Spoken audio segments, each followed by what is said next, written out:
Manor House Secrets, Part 3.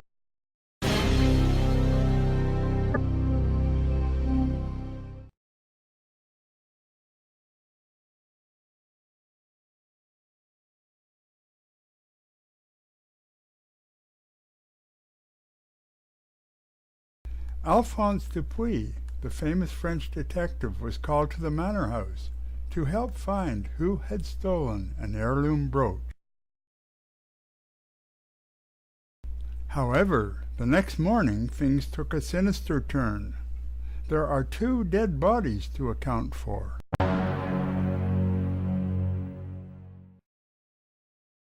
The Earl of Blighty was found slumped over his desk.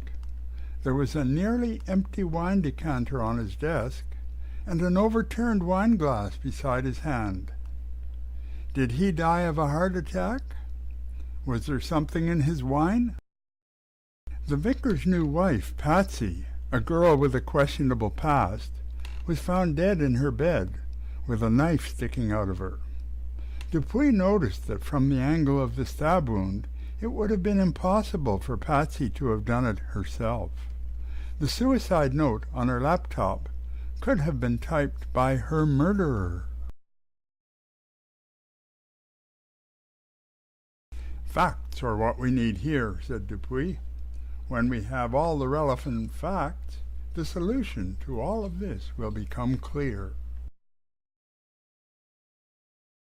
We know that the Earl was in very serious financial trouble before his death. He had some sort of relationship with Patsy when he visited London. Patsy was working on stage as a magician's assistant. She was married to a known criminal in London.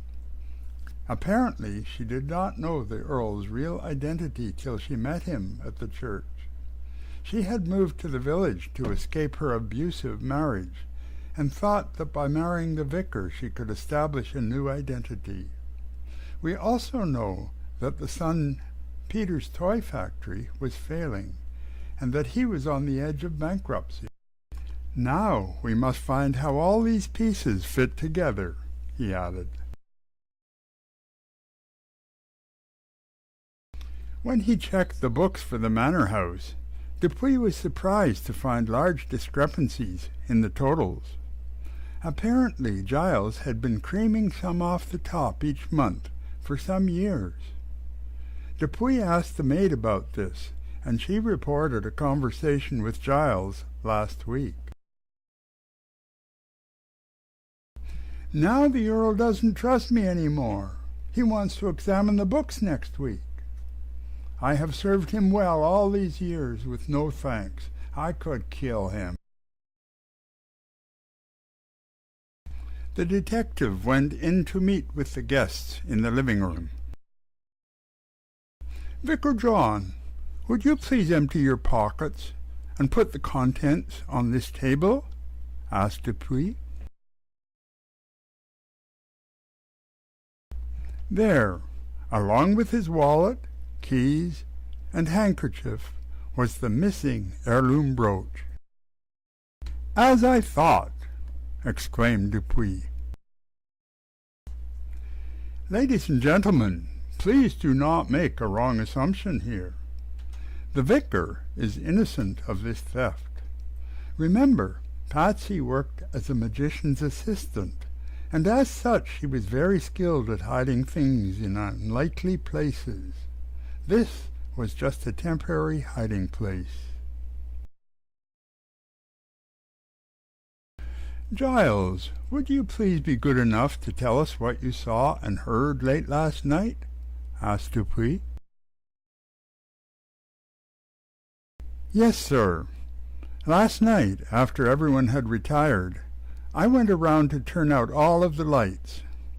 I was surprised that the Earl was still in his study. Then I heard angry voices. One voice was the Earl's, but I couldn't be sure whose the other one was. It was a female voice. I couldn't make out what they were saying." "Thank you, ladies and gentlemen. The police are helping me with some tests, and I will have the results late this afternoon. In the meantime, The police require that you all stay at the Manor House till this case has been resolved.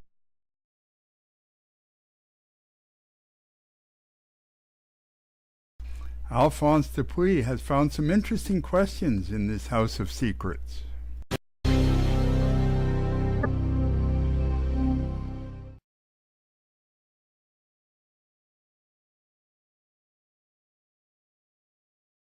Now he says he will soon have some answers.